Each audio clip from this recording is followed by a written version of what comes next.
Break ನಂತರ ವಿಶೇಷ ಕಾರ್ಯಕ್ರಮಕ್ಕೆ ಮತ್ತೊಮ್ಮೆ ಸ್ವಾಗತ. ಬ್ರೇಕ್ಗಿಂತ ಮುಂಚೆ ಇದುವರೆಗೂ ಬಂದಿರುವ ಸರ್ವೆಗಳನ್ನು ನಿಮಗೆ ತೋರಿಸಿದ್ದೀವಿ.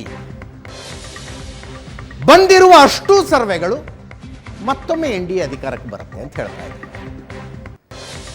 INDA ಕಳೆದ ಸಲಕ್ಕೆ ಹೋಲಿಸಿದ್ರೆ ಕನ್ಸಿಡರಬಲಿ ಸ್ಥಾನಗಳು ಜಾಸ್ತಿ ಆಗ್ತವೆ. ಬಟ್ NDAನಾಗಲಿ BJPಯನ್ನು ಏಕಾಂಗಿಯಾಗಿ ಅಧಿಕಾರಕ್ಕೆ ಬರೋದನ್ನಾಗಲಿ INDA ತಡೆಯೋದಕ್ಕಾಗಲ್ಲ. ಎಸ್ ಪ್ರಶಾಂತ್, ಸಹಜ ಯಾರಿಗೆ ಕಡಿಮೆ ಸ್ಥಾನಗಳನ್ನು ಸರ್ವೆನಲ್ಲಿ ತೋರಿಸ್ತಾರೋ ಅವ್ರು ಹೇಳ್ತಾರೆ ಈ ಸರ್ವೆ ಎಲ್ಲ ಒಪ್ಪೋದಿಲ್ಲ ನಾವು ಅಂತ.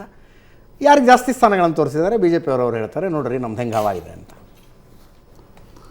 ಅದೇ ನೋಡಿ, ಈಗ ಸರ್ವೆಗಳಂದಮೇಲೆ ನಂಬರ್ಸ್ಗಳು ಬಂದೇ ಬರ್ತವೆ.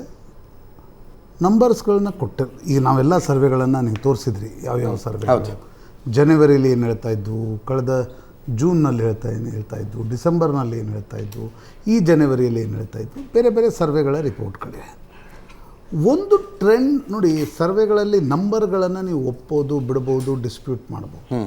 ಆದರೆ ಎಲ್ಲ ಸರ್ವೆಗಳ ಮೀನ್ಗಳನ್ನು ತೆಗೆದುಕೊಂಡಾಗ ಒಂದು ಟ್ರೆಂಡ್ ಸ್ಪಷ್ಟವಾಗಿ ಕಾಣುತ್ತೆ.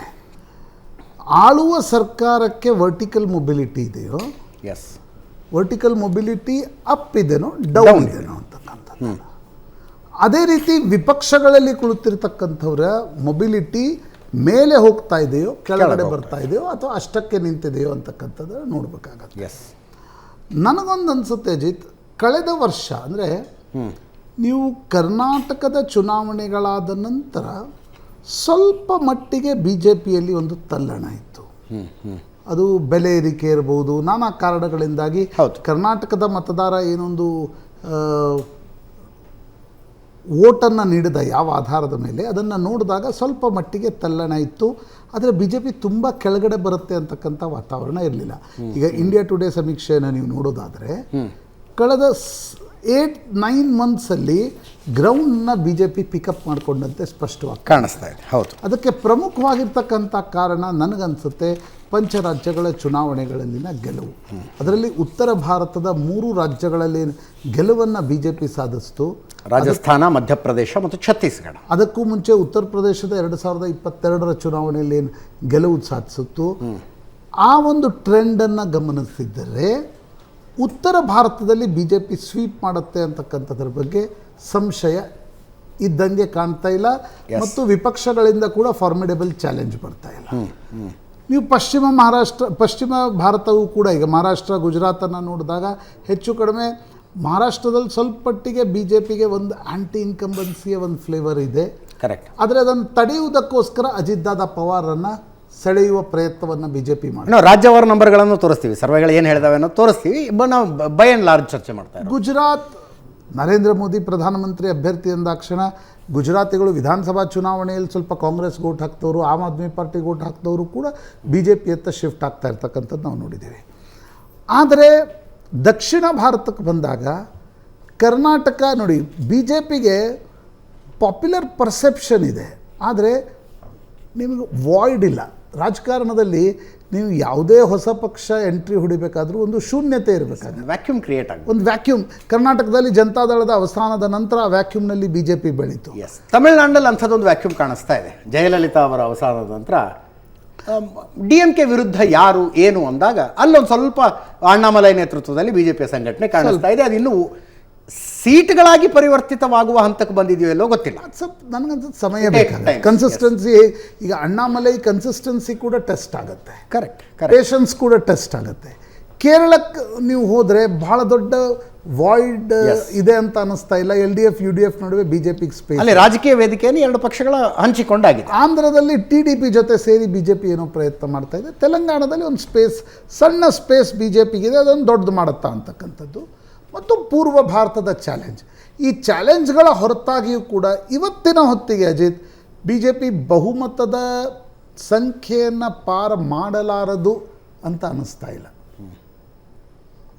ಕ್ವಶನ್ ಈಸ್, ಅದೇ ಅಂದರೆ 370 ಏಕಾಂಗಿಯಾಗಿ ಪಾರ್ ಮಾಡುತ್ತೋ ಇಲ್ವೋ, that is a question mark. ಆದರೆ 272 ಇದೆಯಲ್ಲ ಮ್ಯಾಜಿಕ್ ನಂಬರು, ಅದನ್ನು ಪಾರ್ ಮಾಡೋದ್ರಲ್ಲಿ ಸಂಶಯಗಳು ಕಾಣಿಸ್ತದೆ. ಅದೇ ನನಗೊಬ್ಬ ಪತ್ರಕರ್ತನಾಗಿ ನನಗೆ ಈ ಮ್ಯಾಜಿಕ್ ನಂಬರ್ ಇರುತ್ತಲ್ಲ, that is important for me. Yes, that's it. ಉಳಿದದ್ದೇನಿದ್ರು ಪಾರ್ಟಿಗಳ confidence, over confidence, low confidence. ನಾನು ಮೊನ್ನೆ ಕೂಡ ಹೇಳಿದೆ, ಮನೆಯಲ್ಲಿ ಮ್ಯಾಥಮೆಟಿಕ್ಸ್ ಪೇಪರ್ಗೆ ಹೋಗುವಾಗ ಅಪ್ಪ ಮ್ಯಾಥಮೆಟಿಕ್ಸ್ನಲ್ಲಿ 100ಕ್ಕೆ 100 ತೆಗಿಯಪ್ಪ ಅಂತ ಹೇಳ್ತಾರೆ. ಆಶಯ ಅದು. ಕರೆಕ್ಟ್. ಅಟ್ಲೀಸ್ಟ್ ನೀನು 92, 93, 94 ಹತ್ತಿರ ಆದರೂ ಬಾ ಅಂತಕ್ಕಂಥ. ಹೀಗಾಗಿ magic number B J P ಪಾರ್ ಮಾಡುತ್ತೆ ಅಂತಕ್ಕಂಥದ್ದು ಮೇಲ್ನೋಟಕ್ಕೆ ಅನಿಸ್ತಾ ಇದೆ. ಇಂಟ್ರೆಸ್ಟಿಂಗ್ಲಿ ನನಗಿರೋದು ಅನಿಲ್ ತಡ್ಕಲ್ ಅವರ ಕಾಂಗ್ರೆಸ್ ಪಕ್ಷ 52ರಿಂದ ಎಷ್ಟು ಮೇಲೆ ಹೋಗುತ್ತೆ ಅಂತ. ಅದು ಪ್ರಾಯಶಃ ಬಿ ಜೆ ಪಿಯ ನೀವೇನು 370, 340, 350, that depends on Congress. Congress ಎಷ್ಟು ಗ್ರೌಂಡನ್ನು ಗೇನ್ ಮಾಡುತ್ತೆ ಅಷ್ಟು ಬಿ ಜೆ ಪಿಯ ಸಂಖ್ಯೆಗಳು ಕಡಿಮೆ ಆಗ್ತವೆ. ಕಾಂಗ್ರೆಸ್ ಅಷ್ಟಕ್ಕೆ ಉಳಿದ್ರೆ ಬಿ ಜೆ ಪಿ 303, 310, 320, 330ವರೆಗೂ ಕೂಡ ಹೋಗ್ಲಿಕ್ಕೆ ಅವಕಾಶ ಇದೆ ಅಂತ ನನಗನ್ಸುತ್ತೆ. 370 ಯಾಕೆ? 370 ಏಕಾಂಗಿಯಾಗಿ ಗೆಲ್ಲಬೇಕು ಅನ್ನೋದು ಬಿ ಜೆ ಪಿಯ ಟಾರ್ಗೆಟ್ ಈ ಸಲ. ಅದಕ್ಕೊಂದು ಲಾಜಿಕ್ ಕೊಟ್ಟಿದ್ದಾರೆ ಅವರು. ಆರ್ಟಿಕಲ್ 370 ಅಬ್ರಾಗೇಟ್ ಮಾಡಿದ್ದೀವಿ, ಅದರಿಂದ ಆ ಸಂಖ್ಯೆ ನಮಗೆ ಇಂಪಾರ್ಟೆಂಟು ಅಂತ.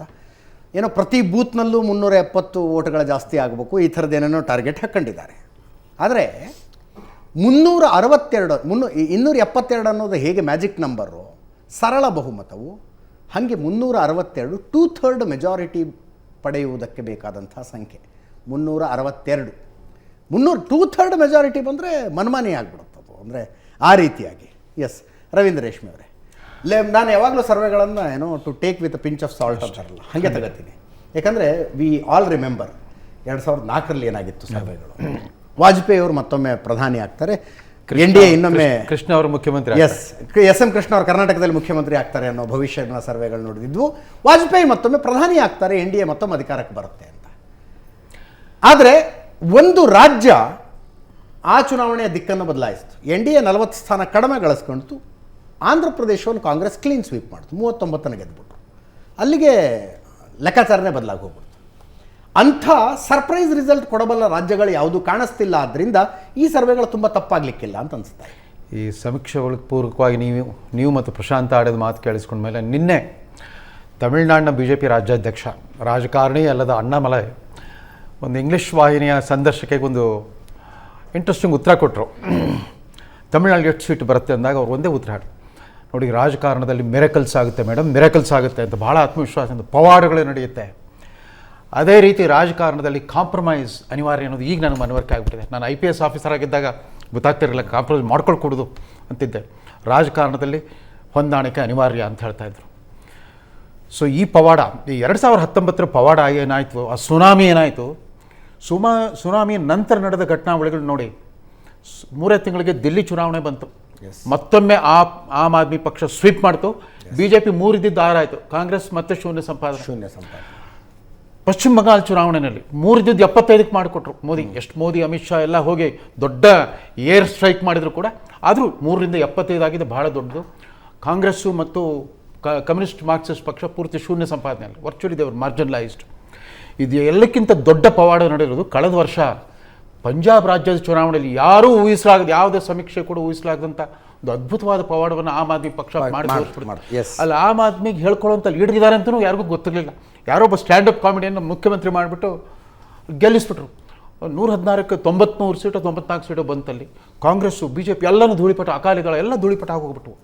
ಸೊ ಇಂಥ ಪವಾಡಗಳ ಸಾಧ್ಯತೆ ಇದ್ದಾಗ ಮೋದಿಯಲ್ಲೇ ಮತ್ತು ಈ ಸಾರಿ 3ನೇ ಬಾರಿ third test for Modi's popularity convert ಆಗುತ್ತೆ ಇವೆಲ್ಲ ಸಮೀಕ್ಷೆಗಳು. ಈ ಸಮೀಕ್ಷೆಗಳು ಒಂದು ಟ್ರೆಂಡ್ ಪ್ಯಾಟರ್ನ್ ನೋಡಿ. ಡಿಸೆಂಬರ್ವರೆಗಿದ್ದ ಸಮೀಕ್ಷೆಗಳಲ್ಲಿ ಸ್ವಲ್ಪ ಸದೃಢವಾಗಿತ್ತು ಇಂಡಿಯಾ ಮೈತ್ರಿಕೂಟದ ಗಳಿಕೆ. ಯಾಕಂದ್ರೆ ಅಲ್ಲಿವರೆಗೂ ಇವೆಲ್ಲ ನಿತೀಶ್ ಕುಮಾರ್ ಎಲ್ಲರೂ ಒಟ್ಟೊಟ್ಟಿಗೆ ಇದ್ದಂಗೆ ಕಾಣಿಸ್ತಾ ಇದ್ರು ಮೇಲ್ನೋಟಕ್ಕೆ. ಜನವರಿ ನಂತರದ ಇದು ಟ್ರೆಂಡ್, ಅಲ್ಲಿ ಭಾರತ ರತ್ನ ಅನ್ನೋ ಬ್ರಹ್ಮಾಸ್ತ್ರ ಬಿಟ್ಟಿದ್ರು. ಆಮೇಲೆ ರಾಮ ಮಂದಿರ ಪ್ರಾಣ ಪ್ರತಿಷ್ಠಾಪನೆ ಆಗಿತ್ತು. ಅವೆರಡಾದ್ಮೇಲೆ ಏರುಮುಖ, ಮತ್ತೆ ಏರುಗತಿ.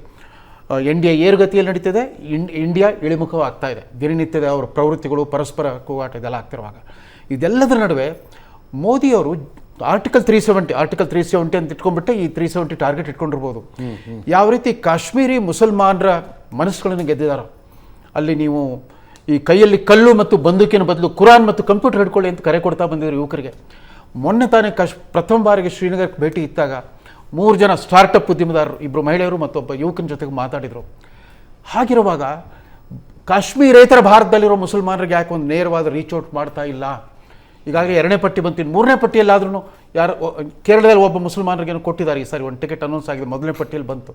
ಉತ್ತರ ಪ್ರದೇಶ, ಬಿಹಾರ ಇತ್ಯಾದಿ ಮುಸ್ಲಿಂ ಅತ್ಯಧಿಕ ಸಂಖ್ಯೆಯಲ್ಲಿರೋ ಕಡೆ, ವೆಸ್ಟ್ ಬೆಂಗಾಲ್ನಲ್ಲಿ ಕ್ರಿಯಾಶೀಲ ವೆಸ್ಟ್ ಬೆಂಗಾಲ್ ವಿಶೇಷವಾಗಿ ಎಲ್ಲಾದರೂ ನಿಜವಾಗ್ಲೂ ಅರ್ಹರಾಗಿರೋ ಮುಸ್ಲಿಮರನ್ನ ಉತ್ತೇಜಿಸೋ ಪ್ರಯತ್ನ ಮಾಡ್ತಾರ.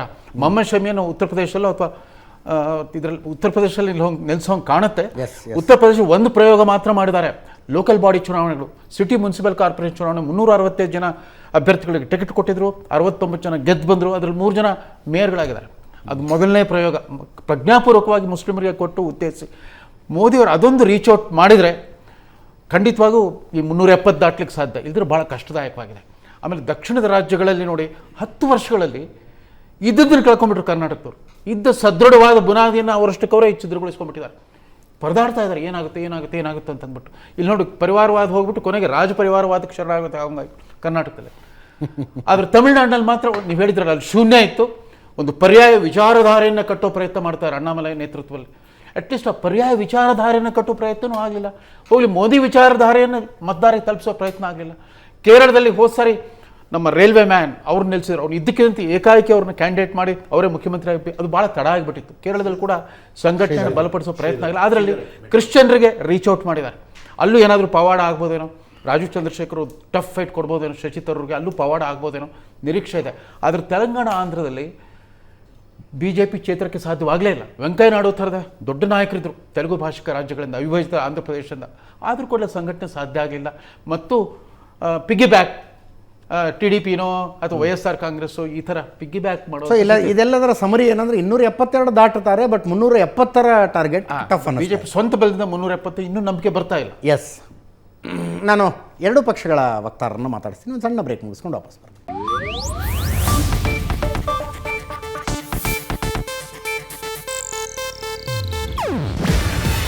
ಇದು ಏಷ್ಯಾನೆಟ್ ನ್ಯೂಸ್ ನೆಟ್ವರ್ಕ್ ಪ್ರಸ್ತುತಿ. ನೀವು ನೋಡ್ತಿದ್ದೀರಾ ಏಷ್ಯಾನೆಟ್ ಸುವರ್ಣ ನ್ಯೂಸ್.